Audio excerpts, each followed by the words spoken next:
आलमी एटमी तवानाई एजेंसी के सरबराह Rafale Grossi ने दावा किया कि अमरीका और ईरान के दरमियान होने वाला अबूरी मुआहिदा मुआयनाकारों को तेहरान की एटमी तंसीबात तक रसाई देता है।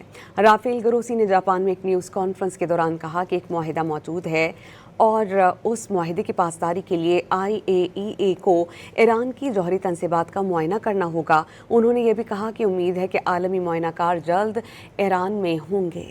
आलमी एटमी तवानाई एजेंसी के सरबराह राफेल ग्रोसी ने दावा किया कि अमरीका और ईरान के दरमियान होने वाला अबूरी मुआहिदा मुआयनाकारों को तेहरान की एटमी तंसीबात तक रसाई देता है। राफेल ग्रोसी ने जापान में एक न्यूज़ कॉन्फ्रेंस के दौरान कहा कि एक मुआहिदा मौजूद है और उस मुआहिदे की पासदारी के लिए IAEA को ईरान की जौहरी तंसीबात का मुआयना करना होगा। उन्होंने ये भी कहा कि उम्मीद है कि आलमी मुआयनाकार जल्द ईरान में होंगे। आलमी एटमी तवानाई एजेंसी के सरबराह राफेल ग्रोसी ने दावा किया कि अमरीका और ईरान के दरमियान होने वाला अबूरी मुआहिदा मुआयनाकारों को तेहरान की एटमी तंसीबात तक रसाई देता है।